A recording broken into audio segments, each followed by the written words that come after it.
YSM news కి స్వాగతం. Narasaraopet rural police స్టేషన్లోని media సమావేశంలో సబ్ ఇన్స్పెక్టర్ కిషోర్ మాట్లాడుతూ నర్సరావుపేట పట్టణ పరిసర ప్రాంతాల్లోని అనుమతులు లేకుండా నిర్వహిస్తున్న మసాజ్ సెంటర్లపై తనిఖీలు చేశాము. చిలకలూరిపేట రోడ్లోని ఎల్జీ నగర్ మొదటి లైన్లో ఉన్న మసాజ్ సెంటర్ను చట్ట వ్యతిరేకంగా నిర్వహిస్తున్నారనే స్థానికుల సమాచారంతో తనిఖీ చేసి నిర్వాహకులు సుబ్రహ్మణ్యంతో పాటుగా ముగ్గురు యువతులను కూడా అదుపులోకి తీసుకుని అరెస్ట్ చేశాము.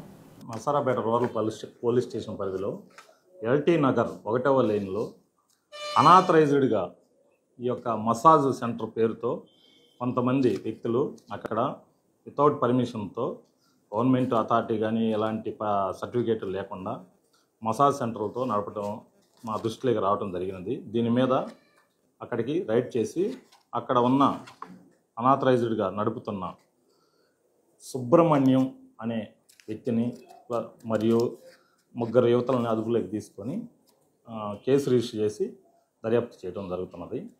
ఇలాగా అనామత్తుగా గవర్నమెంట్ పర్మిషన్ లేకుండా మసాజ్ అనే పేర్లతో రకరకాల చెడు